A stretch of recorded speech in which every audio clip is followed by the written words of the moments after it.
Thank you very much. Merci beaucoup. Merci, Monsieur le Président. Thank you, Mr. much. Speaker, Prime Minister, Leader of the Opposition, Chief Justice, Mesdames et Messieurs les ministres et les députés, ladies and gentlemen, ministers and members of Parliament accompanying me. And thank you for inviting me to visit this remarkable country, and especially for the opportunity to address the Knesset. It truly is a great honor, and I also thank you for the honor of the key to the Knesset. So now I feel I can come and go whenever I choose. Whenever you choose. And if I may, Mr. Speaker, on behalf of my wife, Lorene, and the entire Canadian delegation, let me just begin by thanking the government and people of Israel for the warmth of your hospitality. You have made us feel extremely welcome. You've made us feel immediately at home. Ladies and gentlemen, Canada and Israel are the greatest of friends and the most natural of allies. And with your indulgence, I'd like to offer a reflection upon what makes the relationship between Canada and Israel special and important. Because the relationship between us is very strong. L'amitié entre le Canada et Israël prend ses racines dans l'histoire, se nourrit de valeurs communes et se renforce volontairement au plus haut niveau de commerce et de gouvernement, ce qui est l'expression des fermes convictions. This friendship between us is rooted in history, nourished by shared values, and it is intentionally reinforced at the highest levels of commerce and government as an outward expression of strongly held inner convictions. There has, for example, been a free trade agreement in place between Canada and Israel for many, many years, an agreement that has already proven its worth. The elimination of tariffs on industrial products and some foodstuffs has led to a doubling in the value of trade between our countries. But this only scratches the surface of the economic potential of this relationship. And I look forward to soon deepening and broadening our mutual trade and investment goals. As well, our military establishments share information and technology. This has also been to our mutual benefit. For example, during Canada's mission to Afghanistan, the use of Israeli-built reconnaissance equipment saved the lives of many Canadian soldiers. All such connections, and I could mention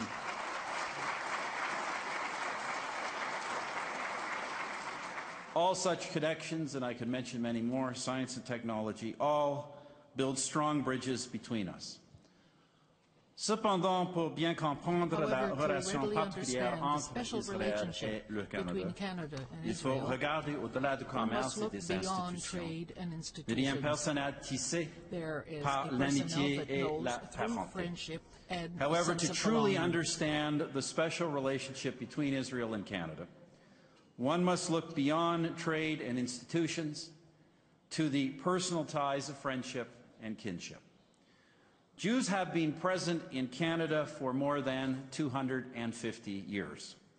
In generation after generation, by hard work and perseverance, Jewish immigrants, often starting with nothing, have greatly prospered. Today, there are nearly 350,000 Canadians who share with you their heritage and their faith. They are proud Canadians, but having met literally thousands of members of this community, I can tell you this.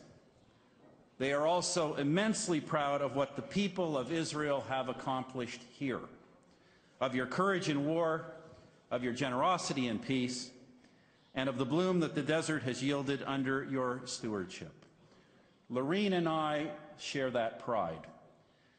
We share that pride and the understanding that what has been achieved here has occurred in the shadow of the horrors of the Holocaust. La compréhension du fait qu'il est juste d'appuyer Israël parce qu'après avoir connu la persécution durant plusieurs générations, le peuple juif mérite d'avoir son propre pays et mérite de vivre en sécurité et en paix dans ce pays. The understanding that it is right to support Israel because after generations of persecution, the Jewish people deserve their own homeland and deserve to live safely and peacefully in that homeland.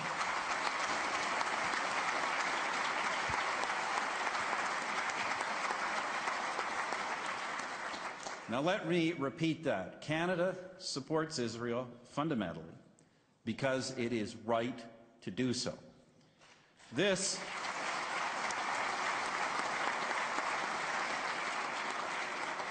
by the way, is a very Canadian trait, to do something for no reason other than it is right, even when no immediate reward for or threat to ourselves is evident. On many occasions, Canadians have gone even so far as to bleed and die to defend the freedoms of others in far-off lands. To be clear, we have also periodically made terrible mistakes, as in the refusal of our government in the 1930s to ease the plight of Jewish refugees. But as a country, at the great turning points of history, Canada has consistently chosen, often to our great cost, to stand with others who oppose injustice and to confront the dark forces of the world. Il est donc dans la tradition canadienne de défendre ce qui est juste et fondé sur des principes, que ce soit non commode ou populaire. It is thus a Canadian tradition to stand for what is principled and just, regardless of whether it is convenient or popular. But I would argue, and as you know, Prime Minister, I have argued, that support today for the Jewish state of Israel is more than a moral imperative. It is also a matter of strategic importance, also a matter of our own long-term interests.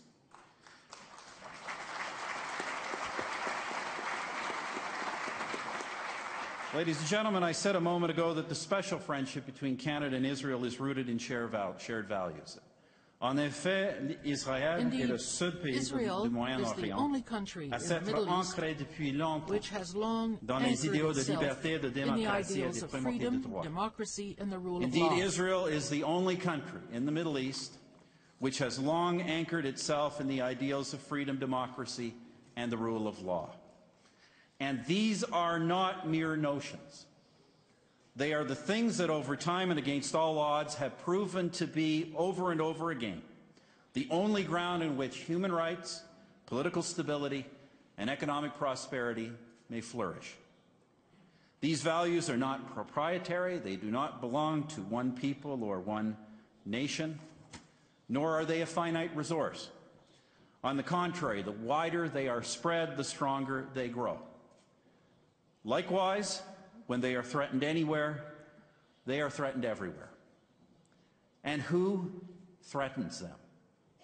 Or more precisely, what today threatens the societies that embrace such values and the progress they nurture? Those who scorn modernity, those who loathe the liberty of others, and those who hold the differences of peoples and cultures and religions in contempt.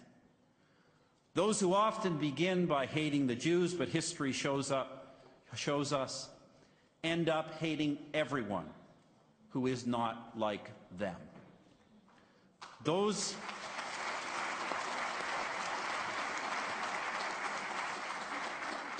forces which have threatened Israel, the state of Israel, every single day of its existence, and which, as 9/11 graphically showed us today, threaten all of us.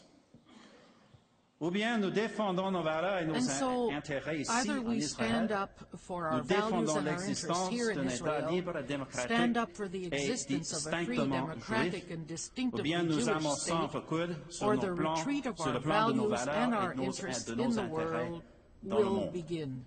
And so we either stand up for our values and our interests here in Israel, stand up for the existence of a free, democratic, and distinctively Jewish state, or the retreat of our values and our interests in the world will begin.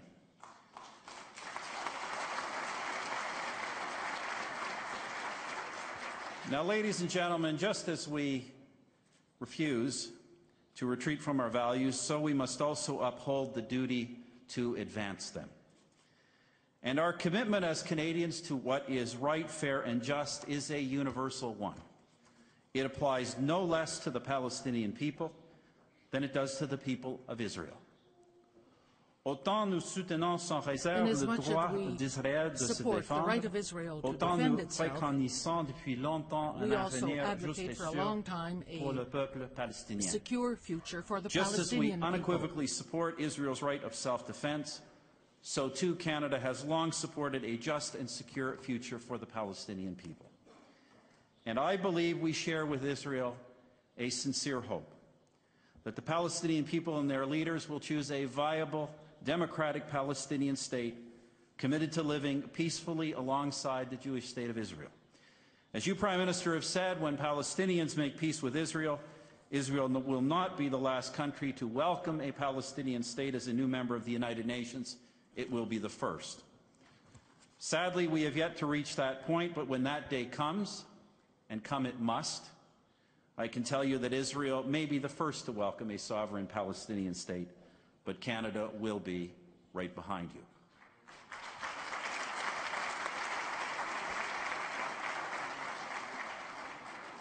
Now, ladies and gentlemen, even support, firm support, doesn't mean that allies and friends will agree on all issues all of the time. As you and I know, Prime Minister, no state is beyond legitimate questioning or criticism. Indeed, Israel as a democratic state makes such criticism a part of your national life. But our support does mean at least three things. First, Canada finds it deplorable that some in the international community still question the legitimacy of the existence of the State of Israel.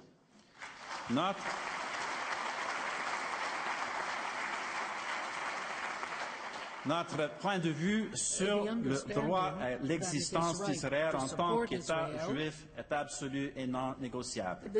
Our view that Israel's right to exist as a Jewish state is absolute and non-negotiable.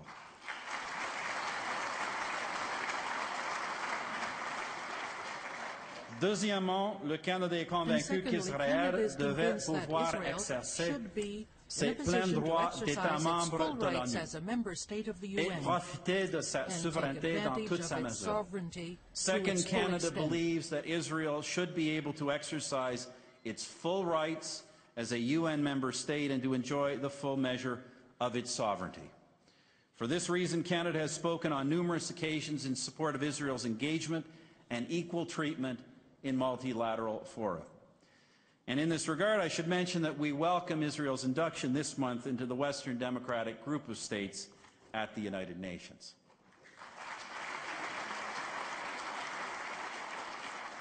Troisièmement, nous nous refusons à critiquer Israël de façon isolée sur la scène internationale. Third, we refuse to single out Israel for criticism on the international stage. Now, friends, I understand that in the world of diplomacy, with one solitary Jewish state and scores of others, it is all too easy to go along to get along and single out Israel. But such going along to get along is not a balanced approach, nor is it a sophisticated one. It is just, quite simply, weak and wrong.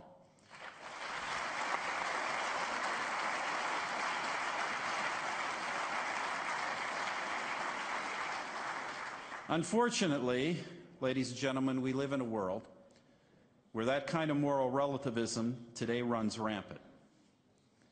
And in the garden of such moral relativism, the seeds of a much more sinister notion can easily be planted. And so we have witnessed in recent years the mutation of the old disease of anti-Semitism and the emergence of a new strain. We all know about the old anti-Semitism. It was crude and ignorant, and it led to the horrors of the death camps. Of course, in many dark corners, it is still with us. But in much of the Western world, the old hatred has been translated into more sophisticated language for use in polite society. People who would never say they hate and blame the Jews for their own failings or the problems of the world instead declare their hatred of Israel and blame the only Jewish state for the problems of the Middle East. As once Jewish businesses were boycotted, some civil society leaders today call for a boycott of Israel. On some campuses, intellectualized arguments against Israeli policies thinly mask underlying realities, such as the shunning of Israeli academics and the harassment of Jewish citizens. Most disgracefully of all, some openly call Israel an apartheid state. Now think about that statement. Think about the twisted logic and outright malice behind them. A state based on freedom, democracy, and the rule of law.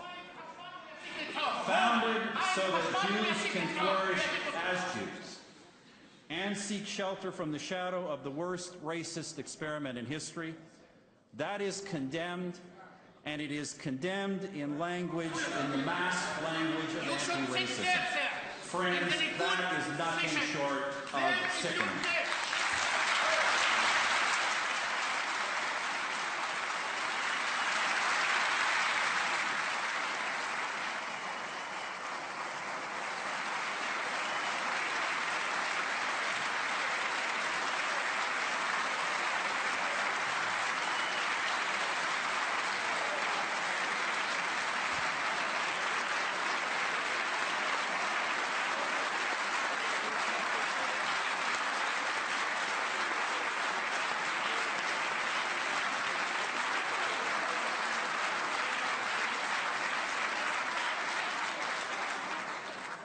Mais il s'agit de nouveaux visages de l'antisémitisme, un antisémitisme qui vise le peuple juif en prétendant viser Israël. But this is the face of the new anti-Semitism. It targets the Jewish people by targeting Israel and attempts to make the old bigotry acceptable to a new generation. Now, of course, friends, criticism of Israeli government policy is not, in and of itself, necessarily anti-Semitic. But what else can we call criticism that selectively condemns only the Jewish state and effectively denies its right to exist, to defend itself, while systematically ignoring or excusing the violence and oppression all around it? What else can we call it when Israel is routinely singled out, targeted at the United Nations, and when Israel remains the only country to be subject to a permanent agenda item at the regular sessions of its Human Rights Council? Ladies and gentlemen, any assessment, any judgment of Israeli actions must start with this understanding. Depuis 65 ans, for 65 years now that the state of Israel has existed, Israelis have had to put up with attacks and have never had one single day of true peace. In the 65 years that modern Israel has been a nation, Israelis have endured attacks and slanders beyond counting and have never known a day of true peace. And we understand, we Canadians understand, that Israelis live with this impossible calculus. If you act to defend yourselves, you will suffer widespread condemnation over and over again. But should you fail to act, you alone will suffer the consequence of your inaction. And that consequence will be final. It will be your destruction. La vérité que le Canada comprend est que beaucoup d'efforts hostiles dirigés contre Israël s'exercent aussi sur tous les pays occidentaux. Is also towards many of the Western world countries. Israel has faced up to this for as many reasons as we have, but Israel is much more closely attacked. Is that many of the hostile forces Israel faces are faced by all Western nations. Israel faces them for the same reasons, many of the same reasons we face them. You just happen to be a lot closer to them. Of course, no nation is perfect, but neither Israel's existence nor its policies are responsible for the instability in the Middle East today. One must look beyond Israel's borders to find the causes of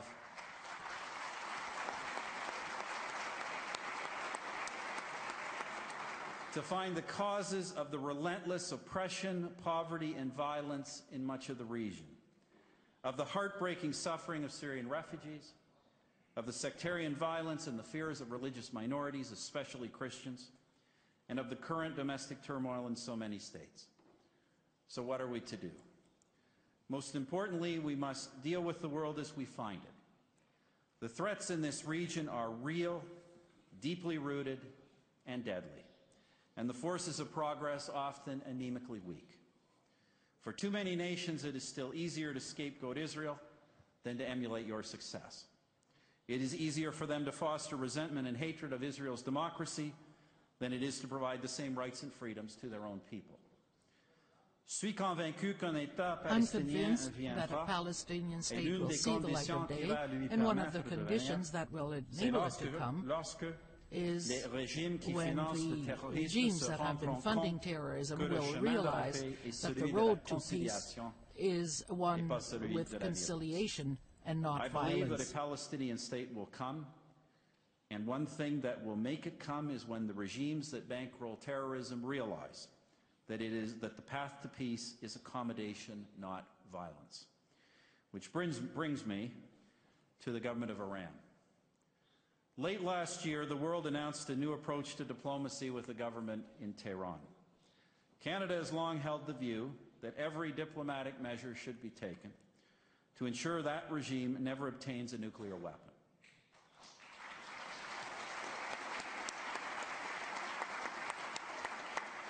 We therefore appreciate the earnest efforts of the 5 permanent members of the Security Council in Germany.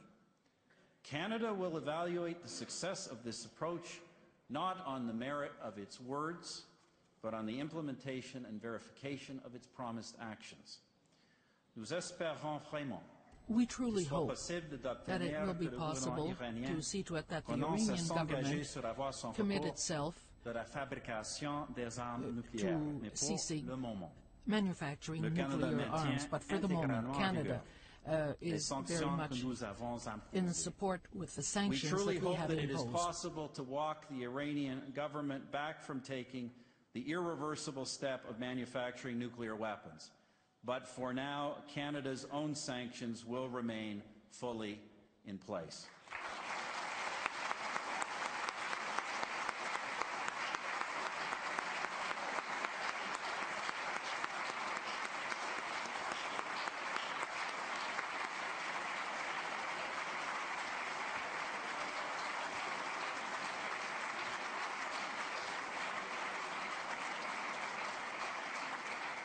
And should our hopes not be realized, should the present agreement prove ephemeral, Canada will be a strong voice in the world for renewed sanctions. Well, ladies and gentlemen, let me just conclude with this thought. I feel that Israel's history is the greatest for the entire world. I believe the story of Israel is a great example to the world. It is a story essentially of a people whose response to suffering has been to move beyond resentment and build a most extraordinary society.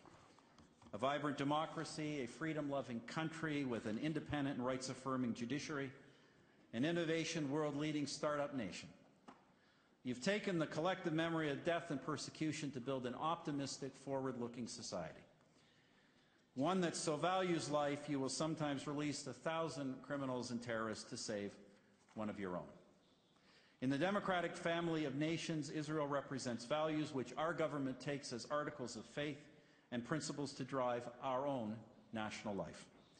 And therefore, through fire and water, Canada will stand with you. Friends, you've been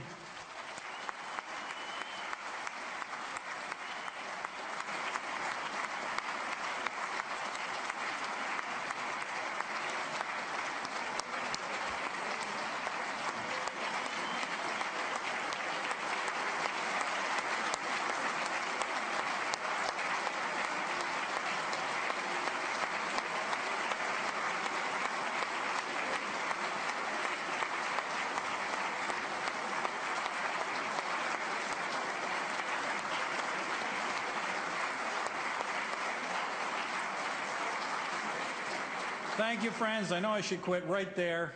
You've been very generous with your time and attention. Lorraine and I know the entire delegation, thank you for your tremendous hospitality. Once again, thank you. Merci.